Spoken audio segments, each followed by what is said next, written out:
Hey guys, um, obviously a tough first half for us, but you got to give great credit to Nebraska. They really came out and set the tone. They were flying all over the place.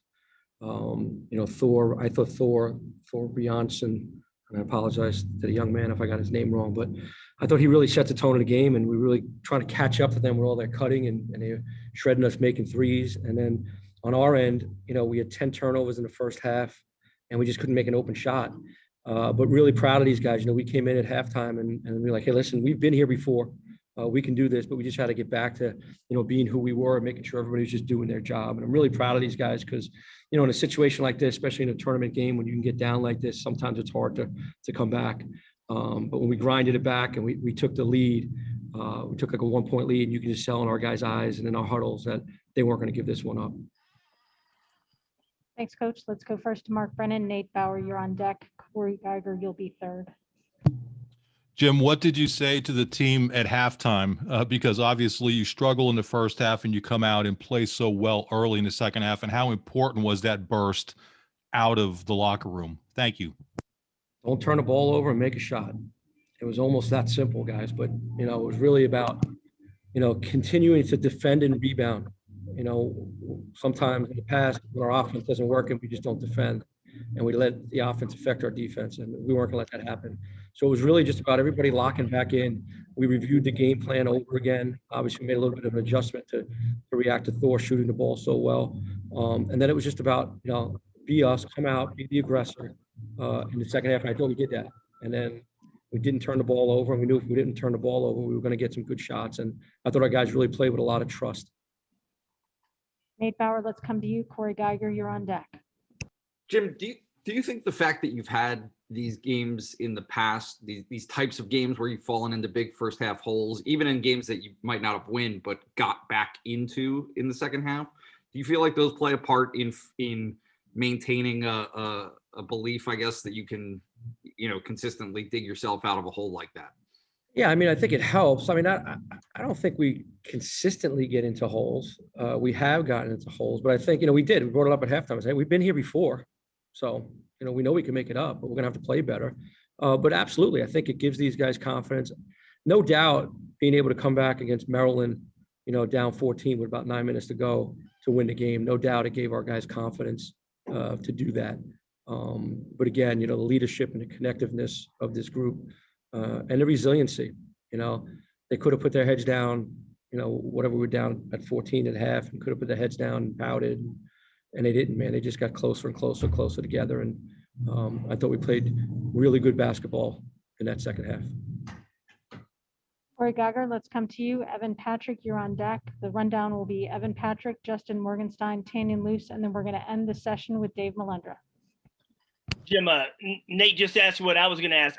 So I'll just follow that up by asking, sometimes can it be easier to come from behind when, especially in a end of the year situation where you got everything on the line? I don't know. In the beginning of the year, somebody was asking me questions about, starting with big leads and giving them up. Now we're talking the other way around. So, you know what? Listen, you got to play better than your opponent in a tournament game. That's it. And you got to give them credit. I thought they came out and played great.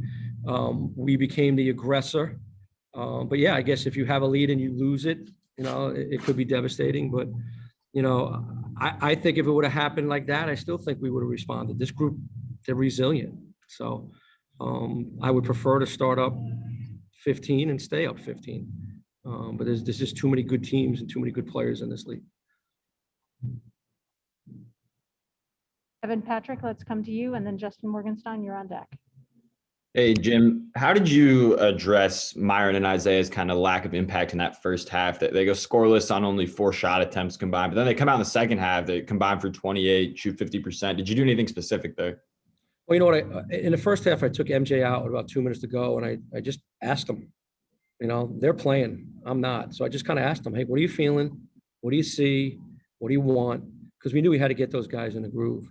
And that's why we started the second half. I started with a play for MJ to get him going, and then went to Zay to get him attacking as well. And it was more about, talking to guys about everybody just be themselves and do what they do.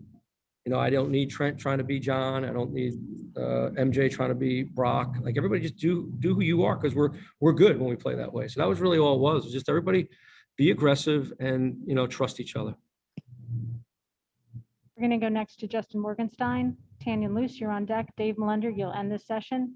Then we'll have Jamari Wheeler come up next for a few questions. Jim, talk about Jamari a little bit. He not only gets his career high tonight and keeps you afloat in the first half, but, seemed to really find another gear in that second half, on both ends of the floor. Just talk about him a little bit. Yeah, I don't want to say too much because he's sitting right next to me. He's going to get a big head. He's a warrior. He was a warrior.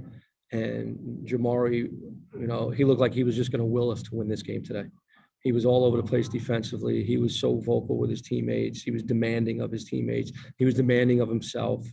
He shot the ball well, steal. He was all over the place. And when Jamari plays like that, man, we're a heck of a basketball team.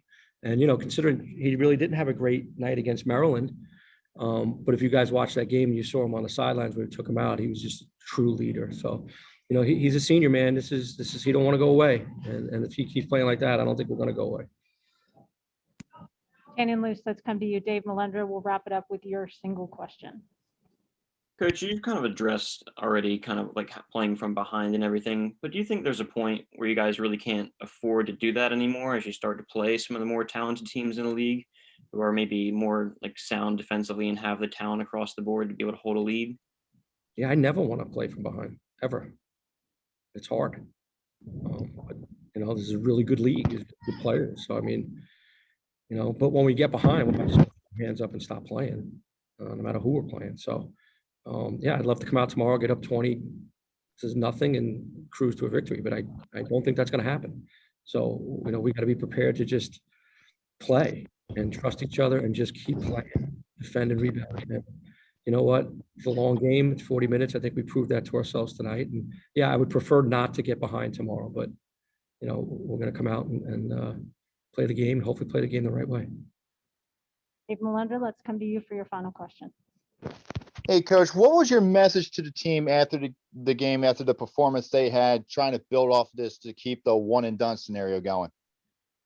Just, when I came into the locker room, Jamari was talking to the team. And when I came in, I saw on the board that somebody wrote "believe." Then I found out after the game it was Trent. And that's all I said is, we didn't flinch.